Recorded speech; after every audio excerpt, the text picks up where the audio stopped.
Introducing National Streaming Sports, live and on-demand sports talk programming that you can access 24/7. For the premier sports talk experience, tap into our Roku channel. Start your mornings with Mac and Jack covering all the weekend sports action. Then pour a cup and enjoy all the sports you can drink on the Coffee and Sports podcast. At midday, talk sports from east to west on the Coast to Coast podcast. Followed at night by some hot girl talk with Prim and Proper Sports featuring Sonja Pearson. Talk boxing on the Gloved Fist. Yankee fans tune in for Start Spreading the News. And there's more on the College Sports Huddle and Sports Scope with Robert Butler. There are 20 podcasts in all and 70 weekly shows giving us a 3.4-star viewer rating.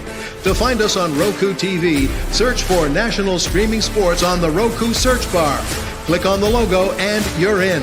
National Streaming Sports, live and on-demand sports talk for America.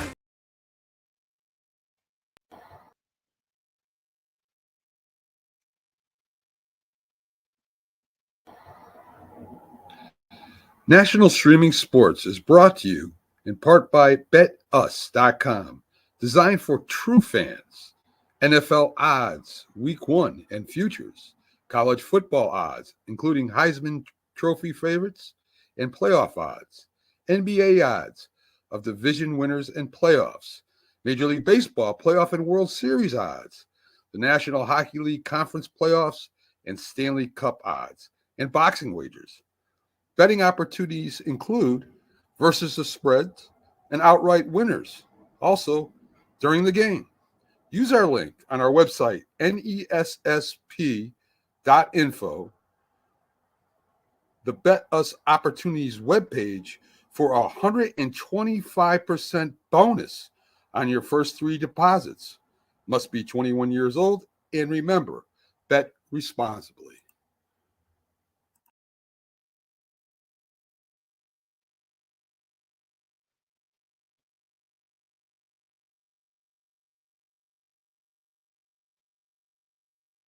East Streaming Sports.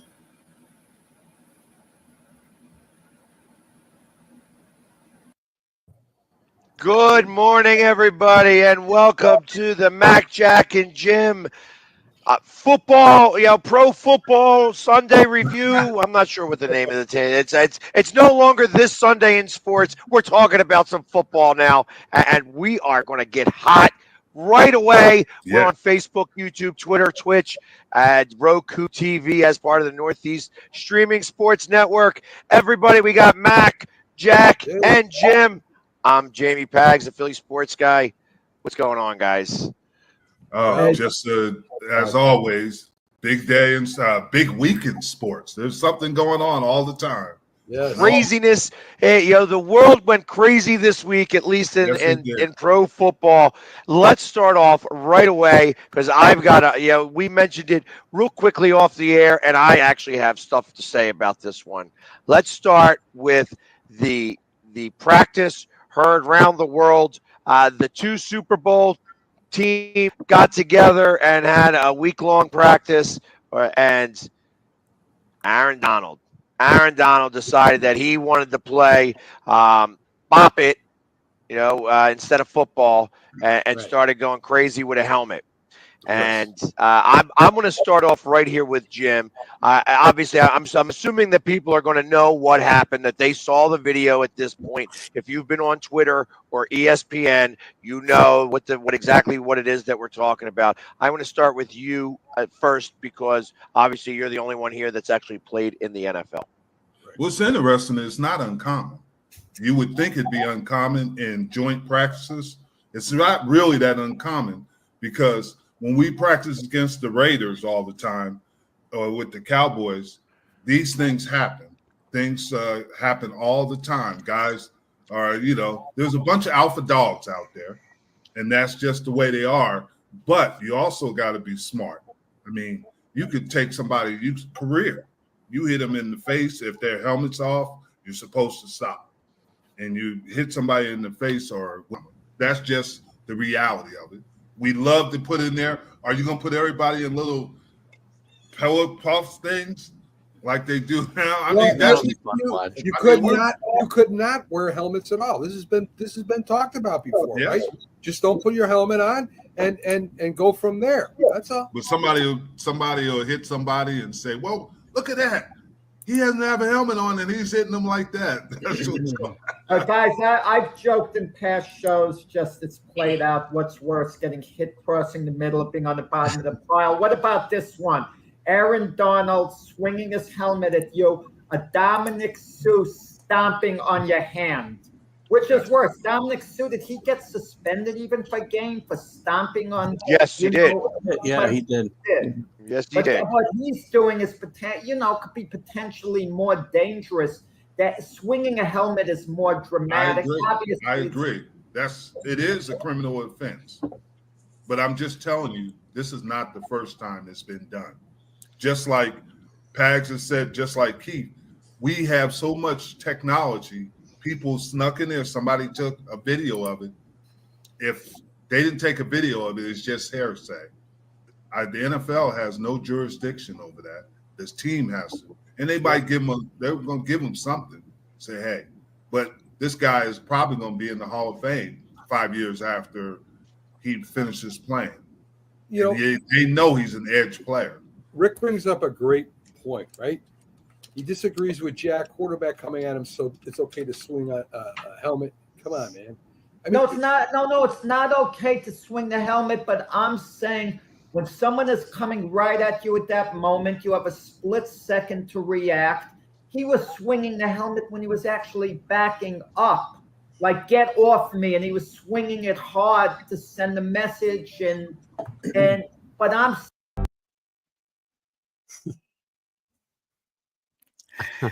Good morning, guys. Got to plug in. That was a little bit of a lengthy one, but had to make sure I got Max actually saying something. A lot of times Matt would sit back and just kind of absorb it, and it would be so long before he actually got a response, especially with so many panel members. But shout out to Jim Jeffcoat on that clip, Keith, Engle, Mac, and of course Jack, and Pags, the Philly sports guy. Yeah, Keith, good morning and happy Mother's Day to everybody. Welcome to our show, National Professional Sports. I'm here with BStrilla, J-Train, Jack, and Keith Engle. And happy Mother's Day to everyone. And for those who no longer have their moms, I'm sending special prayers on today. Yes, Keith, I know you were just itching. No, I was watching that clip. I remember that time frame where Jack ended up on the bottom of the pile in many conversations. That was a catchphrase of the show for a while, if you remember, Jack, right? Bottom of the pile.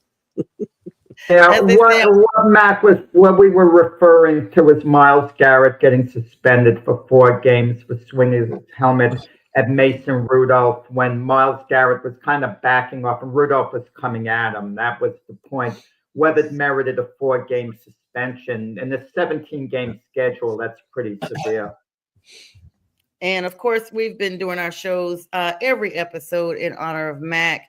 Miss Linda, we're still thinking of you. Of course, sending love. Thank you so much for continuing support. You guys make sure you download the Roku app so you too can be in the know about National Streaming Sports live all day. I'm going to make this one real quick because I want to get Keith's take. He has his show here at 8:30 Eastern Standard Time. Because we started off with an NFL clip, I know the NBA playoffs are going on. I do want to defer this first little segment because I want everybody's announcement here, their take on everything. Derek Carr, J-Train's beloved quarterback of the New Orleans Saints, has announced his retirement, supposedly after this shoulder injury that was revealed just a few weeks ago, J-Train, Keith, BStrilla, Jack. And, it was a lot of contract negotiations before this offseason began because it wasn't sure if either one wanted to remain in New Orleans, either he nor the Saints franchise. But they didn't take a draft high in the quarterback, which led the media and fans alike, as well as NFL enthusiasts, to think that Derek Carr would definitely be the quarterback going forward. I'm going to start off with that one with you because that is big news, at least in my opinion. And make sure you guys support Keith, TGI Sports Talk, send him some stars. Of course, check out the merch from Huddle Sports Network. Good morning to them. And good morning to Brent. Thank you for the Mother's Day, Brent. I appreciate that. And Monkey, what's up? Good morning. And thank you so much. Thank you. And Eric, go ahead, J-Train. You're muted. Kind of like Derek Carr's contract. That's very, very appropriate. Yes, exactly. Well, look, the Saints definitely picked the quarterback. I think the hindsight is 2020. We all know now that the Saints, the brass knew, and Derek Carr knew that his shoulder was injured, and there's evidence that it was a labrum tear. And this was like a blessing in disguise because obviously the Saints drafted high. There was a reason you obviously knew they knew. So they drafted a quarterback in the second round, and they've never drafted a quarterback that high since Archie Manning. And so with that being said, this comes out of nowhere. I think they knew it was a divorce at some point was coming, but it was just a matter of when. And Derek Carr decides to retire. They restructured his contract. They guaranteed him $10 million this season. He gets to keep that, and he gives the Saints a blessing by not asking for the $30 million. That would have been $40 total this season. He would have been paid, but they were able to restructure his contract, and now the Saints are off the hook of the $30 million. Now, do they have a cap hit next year of $69 million? I still believe they do, but this is a situation where now the Saints are in a position to either start the quarterback that they drafted this season. This offseason, and or make it a competition. Kellen Moore has said that it is definitely a quarterback competition, which I do not believe. I think the quarterback that has been drafted in Tyler Shuck out of Louisville, the Louisville Cardinals, has a leg up over Spencer Rattler and will likely get the job this season. But that begs the question is whether or not they need to bring in a veteran quarterback, because all three of these guys are less than 2 years or so from being drafted. And so even though Tyler Shuck is probably the oldest of the bunch, he'll be 26 come September, but definitely they probably should get a veteran. I mean, Keith, you follow college players all the time, and were you shocked that they didn't actually take a quarterback a little bit higher, knowing that this may be the issue coming up? Not given his quarterback draft. No, I think they had and a lot of teams had their eye on, and I've heard it's Shuck. I've heard Shug. I don't know how to pronounce his name. I really don't. What'd you say, James? Shug? It's Shuck. Shuck, right. That's what I thought. It seems weird to say Shuck. But I think a lot of teams had their eyes on Shuck. They even potentially moved up to the back of the first round. So I thought the Saints did very well to get him in the second round. He didn't play a lot. He's 20. He's going to be 26, I think, when the season starts, as James said, or close to it. He's older, but he didn't play a ton in college. Played very well his senior year in Louisville after he had transferred there. And I don't remember off the top of my head from where, but a year under Jeff Brom, who's a really good quarterback coach, similar to Kellen Moore. I think he's got a chance to win this job, and if they don't bring a veteran in to give him some time. And who knows? There's a lot of chatter too. You know, he's not a young guy, so if it's a really bad year for the Saints, they could put themselves in position for another Manning if he should decide to come out. And he's what we think he is. We still don't know that either, but I'm pretty sure he is. So it'll be interesting. And couldn't they, James, just part of that negotiation, if he hadn't made this deal, the way I'd read it too was that they may have gone after some of the signing bonus that he had originally. They had originally given him 2 years ago. Well, 23, I guess. 24. When did he sign this guy? It was 22, I think. Yeah, because he played 2 seasons. Yeah, he had like a $27 million signing bonus that they had. I had heard they were going to try to get some of that back before this deal was made. So it was probably in both teams' interests here, or both parties' interests to do this. Right. It was amicable. Yeah. And listen, as far as Derek Carr goes, we talked a little bit about it before. Derek Carr was a nice NFL quarterback, had a nice career, but, you know, that's all it was. I mean, if you look at it from the stats point, I mean, 43,000 yards, over 219 touchdowns, 112 interceptions.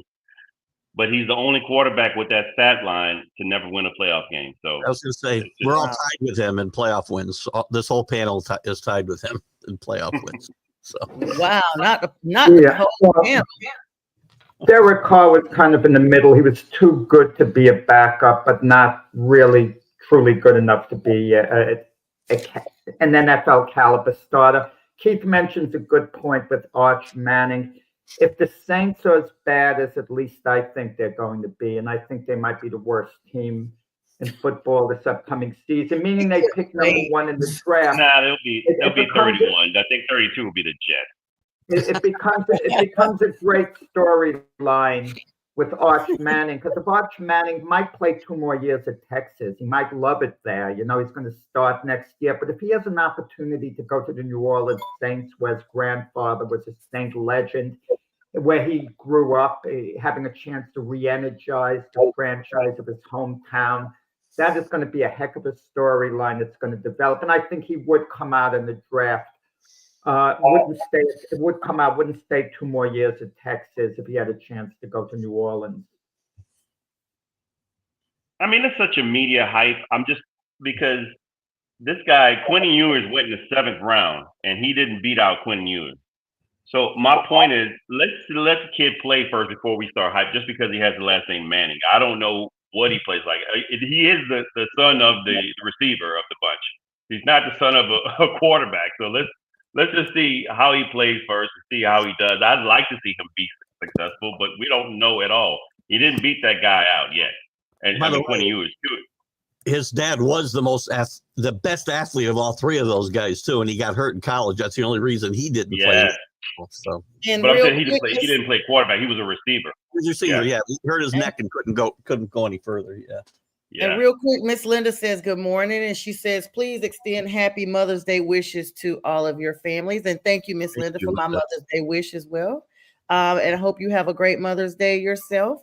And thanks for always supporting us. I mean, BStrilla, everybody's talking about, basically the ranking that Derek Carr had. A labrum tear is pretty serious. I've personally had one. I can't imagine being a professional athlete and having that type of surgery and rehab. It's extensive, and people that personally know even after having that surgery in 2021, I still have problems with my shoulders if the weather gets too cold. You guys know how it is with arthritis. It doesn't matter how old you are. You have a surgery, you're not being cut on. This could be, was this his throwing arm? I can't recall. Was this his throwing shoulder? Yeah. Oh yeah. So I mean, BStrilla, you've had a situation where this quarterback who's been in the league a little bit, he was a former Raider, didn't make too much of a flame in New Orleans. And now he, of course, there was some controversy around whether or not he was hurt. We see that all the time. But now he's like, you know what? No, I'm stepping down because I am hurt. What are your thoughts on that? Well, if he's hurt and he feels he can't play anymore, I don't know why you would go into further, you would want to play more just to be out there and tear your arm up completely when you're in a game. He made a decision that was best for him, and it's best for the Saints too. I didn't think Derek Carr was the greatest quarterback, but he wasn't the worst quarterback either. I think the Saints got basically the worst of Derek Carr when he came there. I think he was really good with the Raiders, but I don't know what happened with that breakdown with them. But when he came to the Saints, it was like he was in a shell of himself. And I think he started deteriorating from that point, shoulder or not. And that might have been when it started too. You never know. His shoulder started to deteriorate. So, it's best for both teams, really. It's shocking that he retired, but considering what's going on with his shoulder, it's what's best. Yeah. So some people are saying, I'm sorry, go ahead, Keith. Just real quick, Saints got to figure out that they've been in salary cap hell for about 5 years, it feels like, and they got to figure this out. Maybe this is the start of that. So, yeah, and someone posed a question too. I know it's kind of laughable, but it's still not really laughable. Do the Saints now kind of look at Aaron Rodgers? He's still dangling out there. I say no. Can't afford him with the salary. Aaron Rodgers would not want to go to the Saints. Why would he want to go there? The Saints are going nowhere. Come on, the Jack. Saints are going to win maybe 3 games this season. They're going to be like 3-14. Why would he want to go there? I'm so glad he's. I know, because he was so successful in New York, right? Wow. I don't think Kellen Moore wants anything. I don't think they're still polishing their championship ring. Kellen Moore wouldn't want him any more than the Rodgers wants the Saints. So I can. Yeah. So, all right. So we spent some time on that, guys. Thank you so much for all your input on that. Let's move on to the big news, Jack's favorite news. Keith, while I got you here, of course, you're going to be my pinpoint person on this. The Knicks Celtics games, a pivotal game 3. And of course, the Celtics do what they need to do to stay in this game. Everybody was really worried about that, knowing that game 3 was the game they had to win. They went ahead and got it 115-93 victory. That's going to basically now move the series to 2-1 and definitely showcase Jason Tatum kind of looking like the leader we thought he was. Well, look, we already saw the worst of the Celtics. They weren't going to play any worse. They didn't really change their game plan. They just made their 3-pointers, right? They shot 40. I think 50%. They shot 50%, right? 20 for 40. That's a difference in the game. And then Knicks were 5 for 25. Jalen Brunson's got to show up. He hasn't shown up he didn't show up the last 2 games, really, when you think about it. Even in that second comeback, he played well at the end of the game, but he did not play that well. It's a pivotal game. I don't think it's a killer for the Knicks. I mean, it breaks their momentum a little bit and obviously gets the Celtics out of those doldrums. I think this game Monday night is the pivotal game. I think the Knicks have to win this game. Or the Celtics are back in control of this series, and it's quick. That's how quick things can change, right? It's not baseball, but there's an old saying in baseball, Jack will remember that momentum is only as good as tomorrow's starting pitcher, right? And it's kind of that way in basketball. Momentum can change on the drop of a dime, and the Knicks are in trouble. They just got to play better. They got to shoot better. They haven't shot great this entire series, and the defense was what got them out of this. The defense and the Celtics' poor shooting is what got them out of those holes in game 1 and 2. And just get back to playing. I think yesterday, I was a little surprised he didn't do it in game 2. I was afraid he would, that Tibbs was going to pull some of the starters and start saving some time on those legs. And he did a little bit of it yesterday, not a lot, but you saw some guys play off the bench that normally wouldn't have late. He knew this game was gone in the fourth quarter. And I look for Monday night. It's a pivotal game. You either going to get the Knicks at their best, or Celtics will be back in control of this series, I think. Keith, what we're going to hear if the Celtics win game 4 is, the Celtics regained home court advantage. Like, that's the big thing. Never mind that the visiting team would have won all 4 games, but that's what we're going to have to endure here. And, it's inevitable what was going to happen. The Celtics shot so terribly in games 1 and 2. Had they just shot an iota better than what they did, they would have won at least one of those 2 games. And it couldn't get any worse for the Celtics than it was in games 1 and 2. And could you imagine if you were a fan yesterday and you paid all that money for a ticket? You paid like $700-800 to sit in the last row, and it was a clunker, for the Garden crowd. You'd have been better off outside. There was like 10,000 people outside of the Garden yesterday. You've been better off out there for free. But listen, going back to the Celtics real quick too. This is not a strategy to win the NBA championship, throwing up 40 and 53 pointers a game. And when that isn't working, don't have a plan B. They didn't have a plan B for game 1 or 2, and they didn't have one in game 3 because they didn't need it. But you're going to need it somewhere else. And their coach is just like Tibbs outcoached them in two of these 3 games. And yesterday was just one of those games. Knicks have not played well at home in these playoffs, or even what you would like to see in the regular season. Let me just say something. The Knicks are ahead 2-1, but you get the feeling they're chasing the Celtics. If all of you were given a choice, if you were the Knicks and you were told now it comes down to 1 game, a 7th game, would you accept it, or would you want to stay where you are up 2-1? I would take the 7th game at this point, because if the Knicks lose today, they're probably falling down 3-2 at Boston. And even if they win a game 6 back in New York, it's a struggle. I would agree with you. I mean, I'll sign up for game 7 right now. I would have signed up for game 7 before the series, so I'm not going to change that now. But again, that's why I think this is a pivotal game. They may not get to a game 7 without a win on Monday night. So it'll be fun. It's just fun. It's fun. We're not a perfect team. They're not. You have to also look at the Porzingis is an added factor, and he was 0 for 5. 0 for 3. Yeah. But he had 5 points off the bench. But his defensive presence, 3 blocks. I mean, so that made a big difference as well. Yeah. So it's almost. Yeah, Pritchard. I want the Knicks to win, but I just don't see it happen. Just Pritchard, when you see Pritchard, they collectively got better at 50% on their 3-point shooting. Yeah, Pritchard came in off the bench too. That was another thing. But yeah, the big change in that whole situation is 20 for 40 on field goals. 50% compared to 25% in the last 2 games. Come on. That's the win right there. And New York can't do anything to stop it. So no. Yeah, that's what I was going to say. I mean, we've seen a big difference in this playoff. I think that this win actually, there's an echo. I'm sorry, guys. I think that with this win, this definitely changes the trajectory of the playoff series going forward. I mean, this was a pivotal win and stay in, and they proved it. I guess there's a reason why they call it the Garden, because everybody was outside. Let's switch over to the Western. Let me get Keith's take on that before he hops off of here. Western Conference, of course, the T-Wolves continue to impress. 102-97 victory over the Warriors, y'all, in Game 3.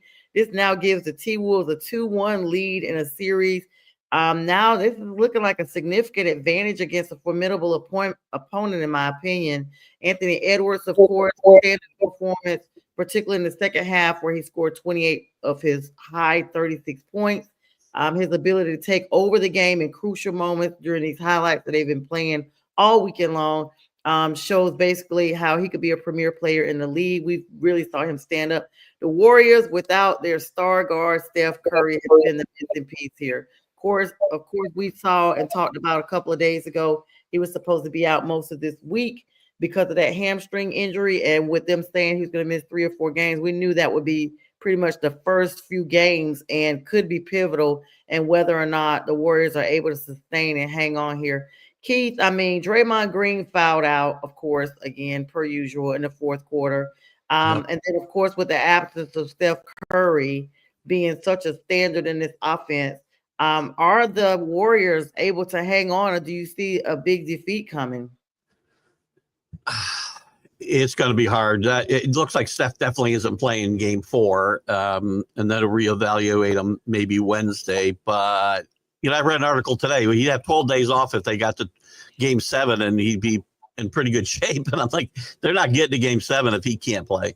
If they lose Wednesday, they're going to have to take a chance. And I know he's going to be even if 50% of Steph Curry just stand there and shoot is better than what they're going to get. Jimmy Butler can't carry this team all by himself. And the guys we talked about last week when Steph first got hurt have not stepped up. Buddy Hield has not played well. What I can't even say the guy's name. Started, I think, in Steph's place. Yeah, he shoots 1 for 10 yesterday, I think. I mean, they cannot win this without Steph, and I don't know if they're going to lose the next 2 games, I'm afraid, if he doesn't play. That's rough. And, of course, Julius Randle of the Timberwolves definitely stood 10 toes. We saw him really dominant as well. So everybody's pretty much having a heyday at the Warriors' expense. Nick's going to use Julius yesterday. Well, on top of that, but you got to remember something. Golden State had a 5-point lead going into the fourth quarter. Yep. So it's not they just, the players from Timberwolves just stepped up, and everybody else, like you said, Draymond Green went out with foul trouble, and and can't carry the team. One player just can't carry that team. Steph can come back and do it, but nobody else on the team's going to step up. Yeah, that's never know. You said Jimmy Butler couldn't carry the team, but he did it at Miami. He has a history of sometimes stepping up in these big spots. So for that reason, I wouldn't, count Golden State out. But the reason Minnesota's up 2-1, let's be honest, because Steph Curry's out. A healthy Steph Curry, right. I think we'd be looking at Golden State up 2-1 instead of down 2-1. I definitely wasn't knocking Jimmy Butler. He didn't play a bad game yesterday, and I just don't think he can carry this particular team. I know he did it with Miami with similar talent or lack of thereof around him, but this feels like this is a different Jimmy Butler too. He's now 4 or 5 years older than that Jimmy Butler took him to the finals out of the 8th seed. So they need Steph. You definitely need them. Yeah, Keith, thanks for joining us. Know you about to hop off here. Check him out, guys.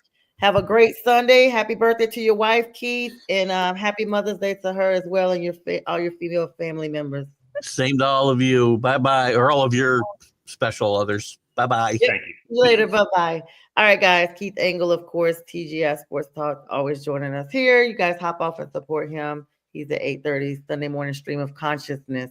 I mean, guys, now we got the other two teams that are about to come up, and I'm gonna be honest with y'all. I'm biased with the Warriors because I'm a Steph Curry fan. Steph's out. I'm not really watching that much. Same with the Celtics. I'm a Jason Tatum fan. Like, I have these Carolina ties, so I like players on the team.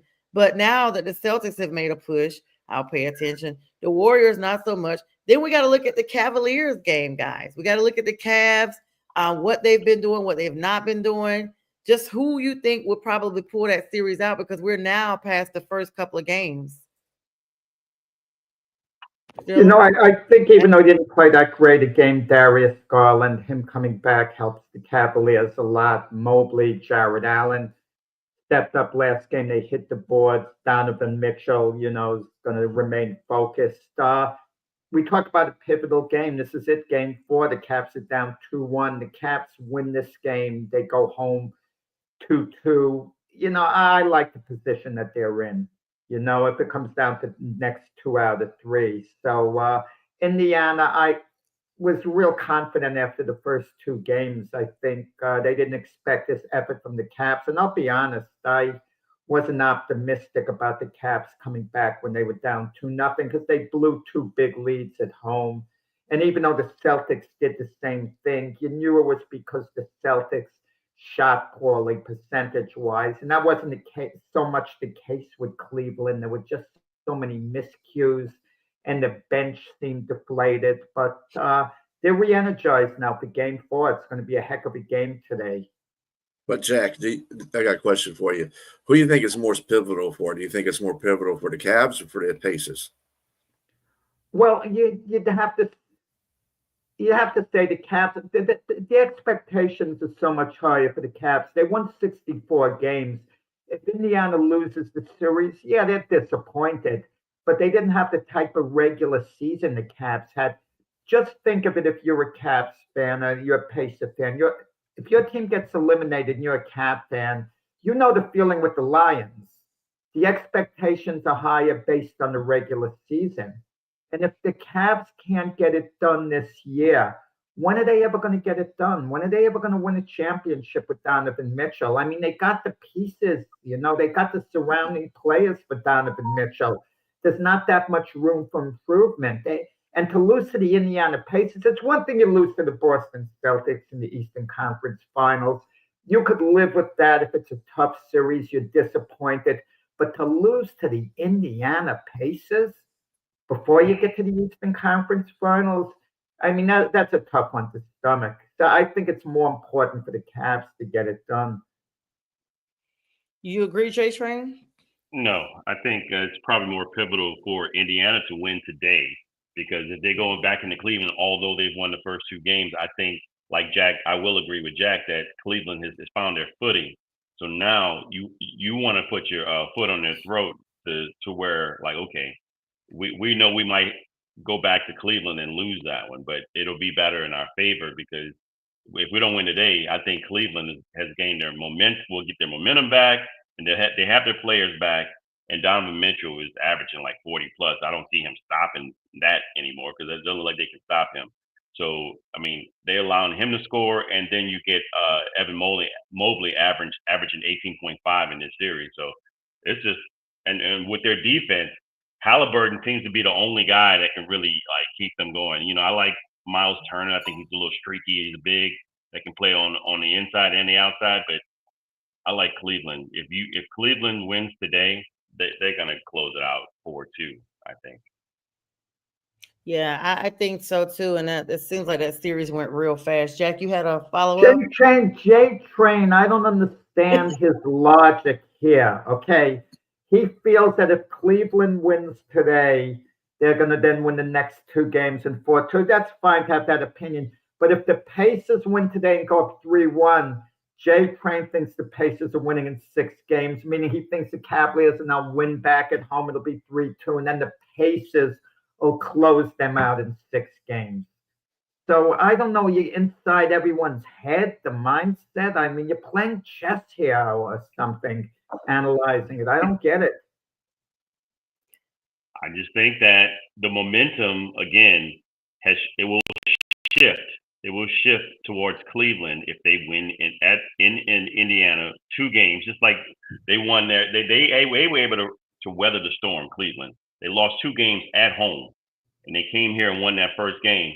And then not having their players, that also having them back, that gives a boost of confidence, especially with Donovan Mitchell playing the way he's playing. I mean, dunking on folks all over the place. I just really like Cleveland. If they win today, if Indiana doesn't win today, showing that they can bounce back from that loss, they're in trouble. They're in trouble. You agree?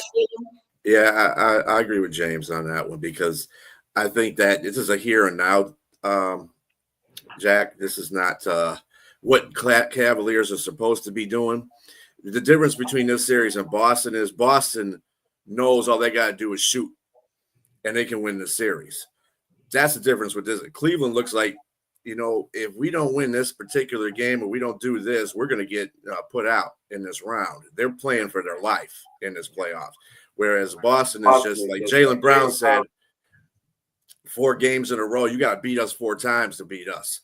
So that's where Boston's confidence is coming from. I don't see the confidence in the Cavaliers. That's why I think this game 4 will be a pivotal one. And for Indiana, you got to think from the Pacers' perspective as well. And I think it's right on what James is saying. If Indiana wins this game, it could go to 6. And if Cavaliers win this game, I think they've kind of just taken out the momentum from the Pacers. Yeah, I think momentum is more important during the actual game itself, where a team goes on a run and they have momentum during the game and they score X amount of points in a row.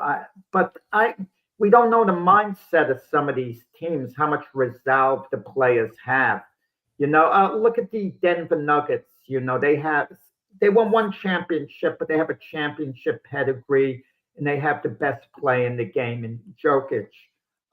They get routed by OKC. They lose really bad. What was it? 143 to 106. 149 to 106. Okay, 140. That's even worse. But they come back in game 3 and they manage to find a way to win.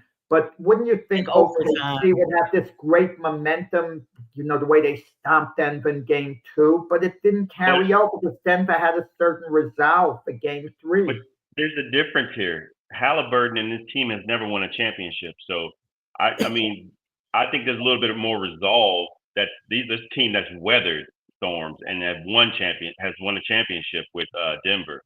So they know what it's like to okay, we got blasted. We don't know mentally what Indiana's going to be like if Cleveland comes in and blows them out tonight or just wins this game. We don't know how it's going to affect Indiana. I think negatively, because I just think they're not ready yet. And I think I love your example, but I just think that it's because that they were weathered and seasoned in Denver. Denver is a much better team, I think, to prepare for in the playoffs. I like what happened early in the playoffs at Golden State going to Houston for game 7. They've been there before. They were real confident going into that game, and it played out that way. Mm-hmm. Yeah, I like how you guys have segued into the next segment of the Western Conference. The Denver Nuggets is who we're talking about versus OKC.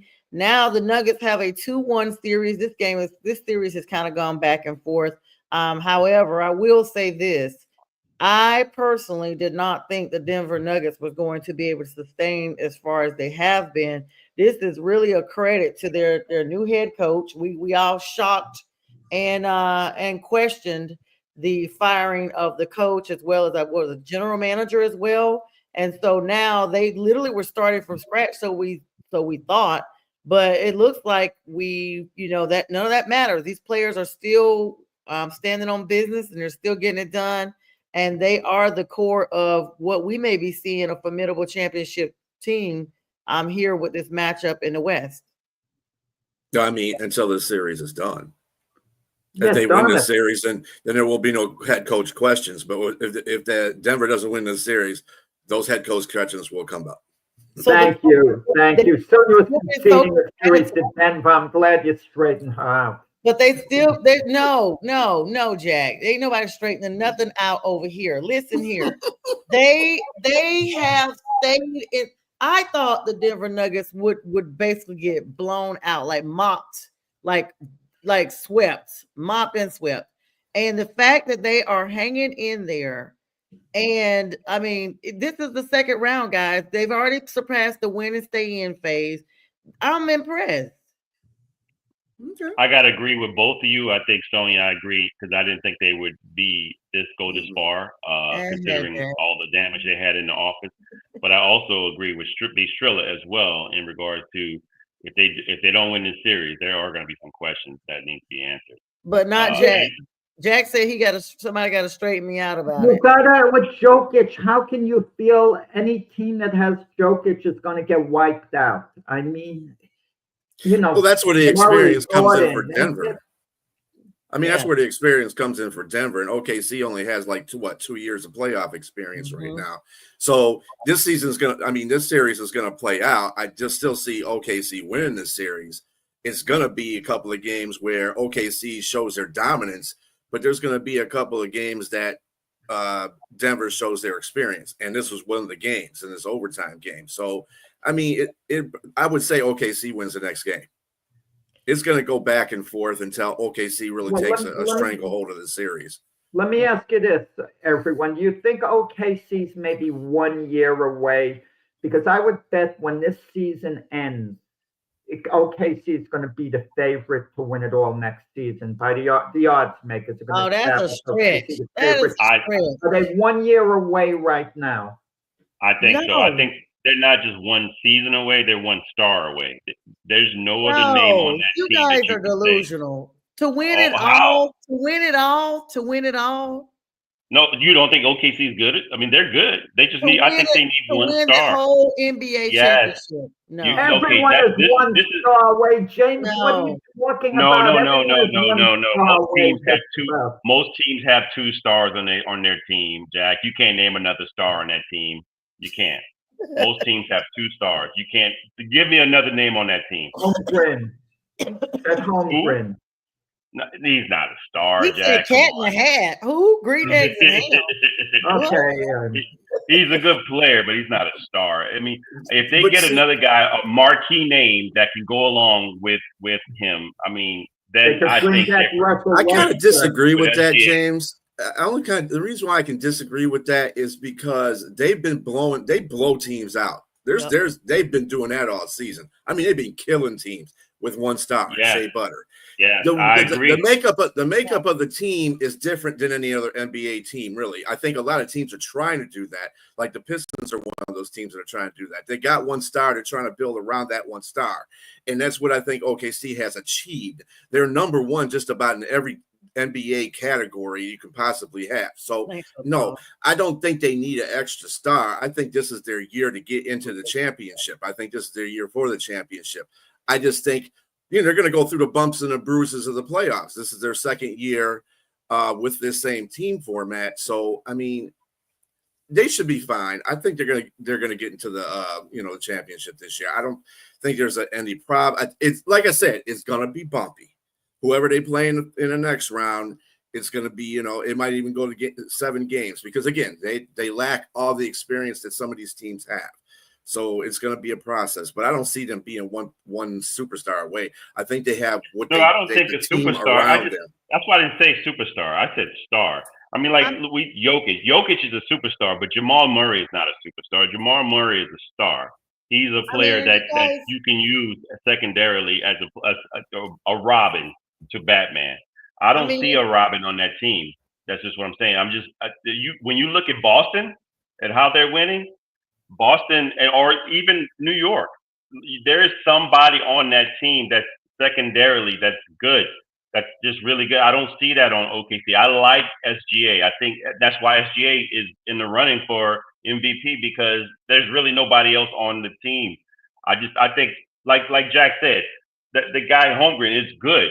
He's not great. I mean, or like to be like a star. Are you guys just saying basically that now this Western team is likely to take it out because we've seen lackluster playing in Boston? Because most of the people have been so bent on Boston and Jason Tatum and them, but now that we've seen them struggle, looks like with the Knicks. I mean, are you guys saying there's no team in the East that could possibly give them a run, that they could win it all? I'm with you. I just think Boston, until some team can beat them, they're probably a favorite to win the championship again. I don't see SG. I don't see OKC. Like BStrilla, yeah. I can see them coming out of the West to the championship, but getting over the hump, that's a whole nother story. Okay, and that's another story. And like you said they need a superstar, but Shea didn't have a really good game in the last. I didn't say superstar. I said star. Well, star, whatever. Stars can come out, can develop during the playoffs. I got money. Too. I'm a star. Okay. Star. Like for instance, Shea didn't have a good game in the last game. Okay, he had 18 points. You know who stepped up in it? Jalen Williams had 32 points in that game. So somebody can step up and be that player. Basically, it's Shea and a whole bunch of role players, and there's a star trying to come up from that role playing. So I see that would be happening in the playoffs. It'll just happen in the playoffs. I think most teams think the way James does. They have high impact thinking. They want to get a high impact player to match with a star, and it doesn't work. Look at Damian Lillard with the Bucks. I know Damian Lillard got hurt, but it really wasn't working. They won a serious championship contender pairing Damian Lillard with Giannis. Kevin Durant, he goes to Phoenix. They, match him with Devin Booker, Bradley Beal, high impact player. It doesn't work. I mean, these high impact players are good. They can win if they go to a team with a pedigree where they can fit in. But I just don't feel the high impact star, really does it. I disagree with that. I just think Milwaukee made a mistake. You mentioned Milwaukee. Who their high impact player was, they let him go. It was Drew Holiday, 6-time all defensive player. He should have stayed on that team. He's one of the reasons they won the championship. You need high impact players. You do. It doesn't have to always be offensive. Damian Lillard is an offensive player, but he's older. He's not a good defensive player. He's never won a championship. He's gotten the playoffs, but he was one of those guys that say, I'm one of the guys, I want to stay with my team for 10, 15 years and be with them and get paid supermax. But then he realized that at the tail end of his career, that didn't work out for him. So then he goes to Milwaukee. That didn't work out for Milwaukee either because they realized there was a void that they were missing, and that was in Drew Holiday. So, yes, you do need high-impact players, more than one. I'm telling you. Look at the Lakers, Showtime Lakers back in the 80s. Look at the Celtics. All those teams had high-impact players, more than one. So you can't tell me, in order to be, the Lakers in 2000, high impact players, at least two, minimum two. The Heat, San Antonio. Holiday is not a high impact player. Oh yes, he is. He's not considered a star. He was considered really a wonderful. He was considered a wonderful one-hit wonder, but not a star. Oh my goodness, yes, he was a star. Jack, come on. You really say Drew Holiday was not a star in his reign? I'm not talking. When I talk about a star, you're talking about someone like a Jimmy Butler type. He wasn't considered as good as a Jimmy Butler. That's what I mean. Drew Holiday, wonderful player. Celtics got rid of Marcus Smart, by the way. So I could argue that case too. The type of player that helps you win. That was dumb. That wasn't smart. I think with I understand where you're coming from, James. I do. And that's basically, I would say, 85% of the league. But you have teams like OKC that are built differently than that. They are built to have a whole bunch of players around Shea. Let Shea be the superstar, and just let a star emerge from the grouping that they have there. And I think that's what they're doing. It's the same thing. Like the 2004 Pistons. Who was the star on that team? Nobody. I mean, you can win with that. I know it's an anomaly. Sometimes it's an anomaly. It's an anecdote for sure. Absolutely. But and that goes to your point. But then OKC can change that. Can be that anomaly. That's what I'm saying. They don't need another star. They can be that anomaly. Everybody else needs that star, and then everybody doesn't mix together well either. Once you get other players together, when you take Drew Holiday off Milwaukee, that screwed them up. So, and you just can't put every player just because they're a superstar or star together and think that chemistry is going to work, because it doesn't always work that way. See that, right? But like I said, I understand where you're coming from, James. It's about 85% of the league is made up like that. So, but I just don't think OKC needs that because of the way their team is built. Of course, we got matchups throughout the rest of this day. More games here starting in the afternoon. Let's switch over. We got about 9 minutes left in our show. Thank you so much for everybody for likes, loves, comments. Happy Mother's Day to you and your loved ones. Major League Baseball news here. Jack, I know you keep up with this. An embarrassing 21-0 defeat of the Padres. Oh my goodness. I'm talking about this is a game in Colorado. Of course, the Rockies now in franchise history, they are 6-33 for the worst 39 game start in MLB's modern era. The Padres' dominance was evident throughout the game because they basically scored in every single inning except the seventh inning. They amassed 24 hits, hitting 5 home runs. The Rockies' rookie pitcher Bradley Blaylock had a night to forget, surrendering 12 earned runs in just 3/2 of his innings. The situation became so bad, so dire out there, that the manager, Bud Black, basically resorted to using their catcher, Jacob Stallings, to pitch the final 2 innings.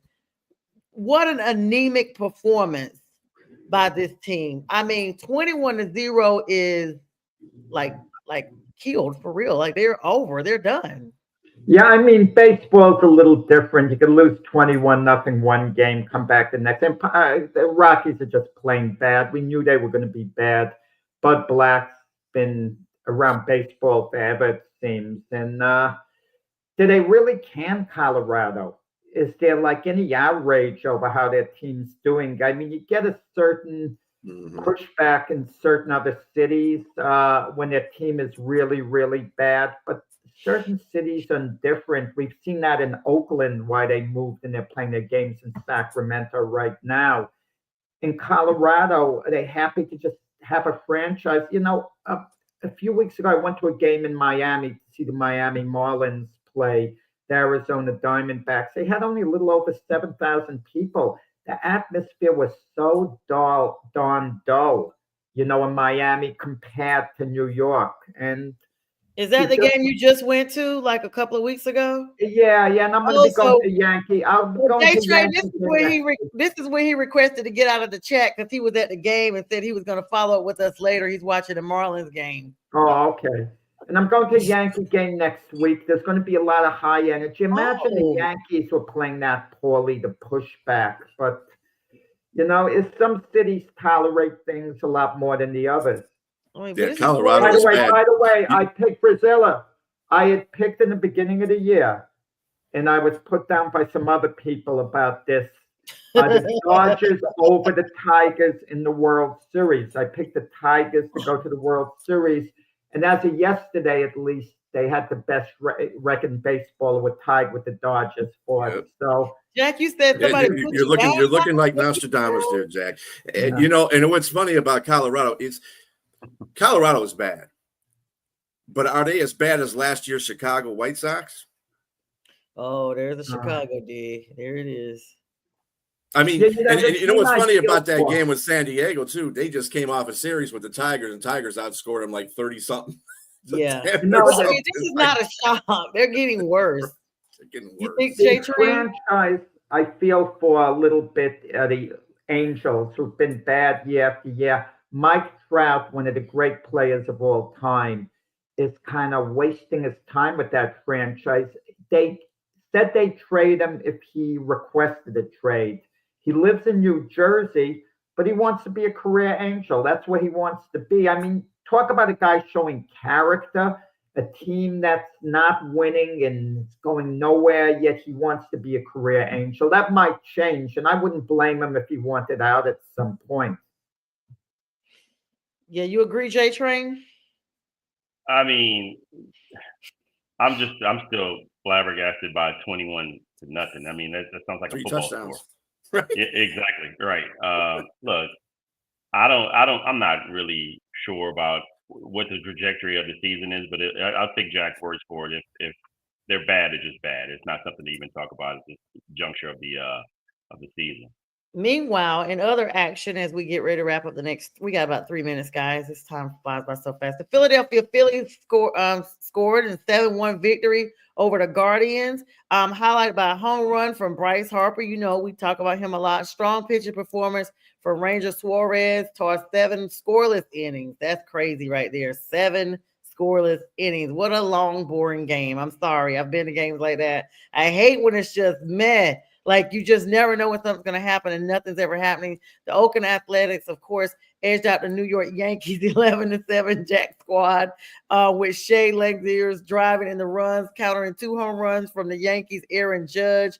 Cincinnati Reds had a blistering start against the Houston Astros, scoring 10 runs in the first inning, guys, to play a close one at the very end, 13-9 win over them. And so congratulations to them. Jack, I hope you enjoy the game when you go up there, because I've been to Yankee Stadium. It's very nice. I haven't been in. I was just there and saw it on the outside. Very nice. Let's get over to some little hockey news. I want to plug BStrilla in here real quick as we wrap up. The National Hockey League playoffs continue with intense Game 3 matchups.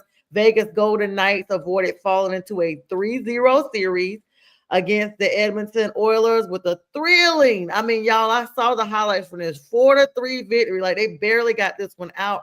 Riley Smith, of course, emerging as the hero. Everybody was super happy he saved the game, scoring twice, including the game-winning goal with a mere 0.3 seconds left on the clock.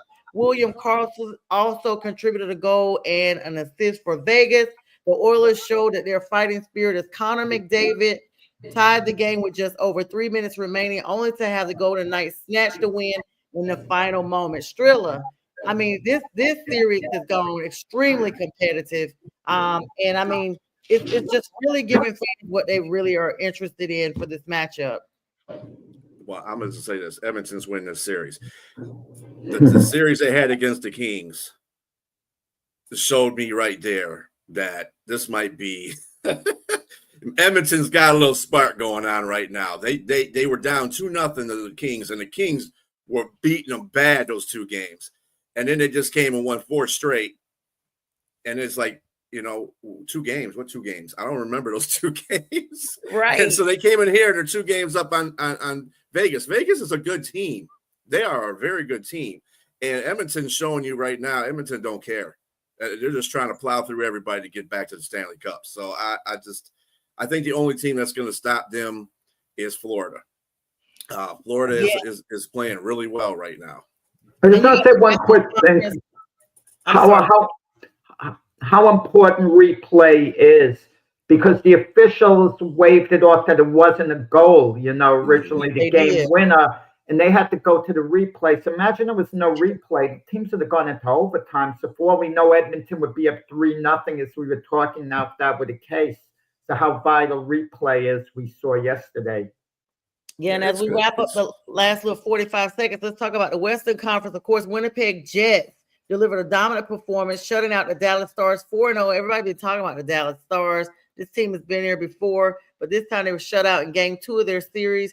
Goaltender Connor was outstanding for the Jets, recording a 21-save shutout, while Nikola Ehlers contributed significantly with 2 goals and an assist.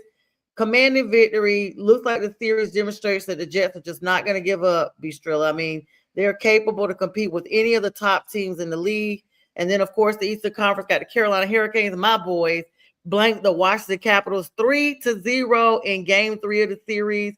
Frederick Anderson early getting that 21-save shutout for the Hurricanes, who now hold a 2-1 lead in the series. Strong defensive effort puts us in a favorable position as well to be in the series as it progresses. We got like 10 seconds, guys.